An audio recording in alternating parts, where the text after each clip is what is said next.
over the line with 2 to go, so Danish is now settling in for second place. With a gap to this fight, Adaki, Thompson and Ezoa lunging into turn 1.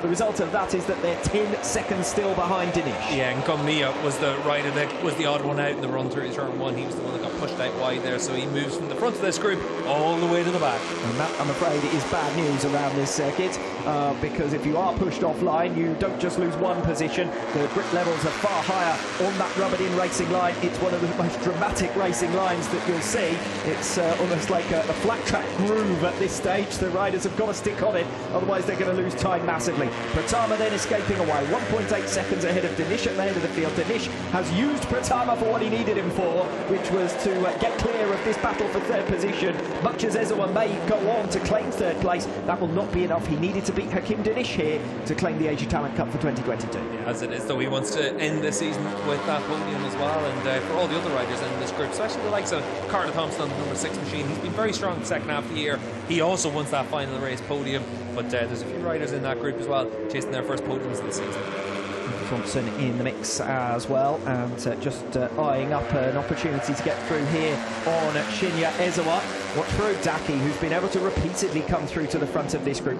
Just over a lap now to go. Watch for the number 19 at Haffley as well, because he's been the rider that's slowly and surely picked off one after the other to get himself up into 6th position, and it looks like he's maybe picked up another spot as well there from the timing tower on the left hand side of the screen. Yes, Farish Haffey, who had a best results thus far. This is his debut Asia Talent Cup season of 6th position. That was race 1 of round 1, all the way back in March for 6th position. Then Haffey, I should say, he's up in 5th position and scrapping with Ezoa, and has actually got through by the looks of things for 4th position. We saw them there picked up, making their way through the first sector. Pratama now has a 3-second lead, so this is the kind of dominant pace we've seen for him. Quite happy to run his own race on his own at the front of the field. He's led more laps than anyone else in the Asia Talent Cup in 2022, and he's adding some more here this afternoon. Yeah, very impressive campaign from Pratama, but it's all about this scrap now for the final step of the podium. And certainly for the likes of Carter Thompson, he's always wanted to be at the top of that group through the course of this race, but is that the place you want to be now with a half lap to go? Hakim Danish, who has been the dominant force in this championship. He's had more wins, he's had more podiums than anyone else this season. He has been the man to beat. He's not this weekend. That's Veda Pratama, who's going to do the double, but Hakim Danish, 3.8 seconds now behind the race leader, has got far too much in hand for Ezoa to even dream of making it up. It's over 10 seconds, that gap to 3rd position. Pratama, your race leader.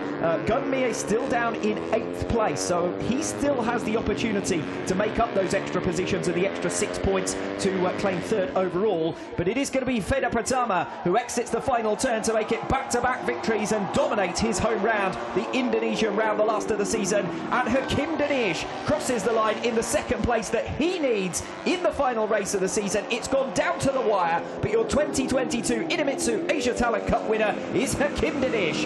Shinya Ezoa gets the final step on the podium, and some pride to end the season on a relative high for him, but he'll have been disappointed to miss out directly behind Danish. It was 3rd and 4th for the two of them yesterday in race 1. It's 2nd and 3rd this afternoon, and on both occasions it's Ezoa who's missed out. Yeah, and it's a unfortunate nature for Ezoa. There has to be a winner, there has to be a loser, and for Ezoa in this final round of the year, he just hasn't quite been able to do the job that Hakim Danish has done, and Danish a very well deserving ATC winner for 2022, and nice to see a Malaysian win the ATC for the first time as well. Good work from Ezoa, you must say, though, as well, to hold on for that 3rd position. A 2nd covering positions 3 to 9, so anyone could have finished on the final step of the podium. It's not a coincidence that it's the rider who finds himself so high in the championship as to finish 2nd. Yeah, it's been a really strong campaign all the way through from Ezoa. He's been really consistent inside the top 6 all the way through the season, most of that time on the podium as well, so it has been a really good campaign for him.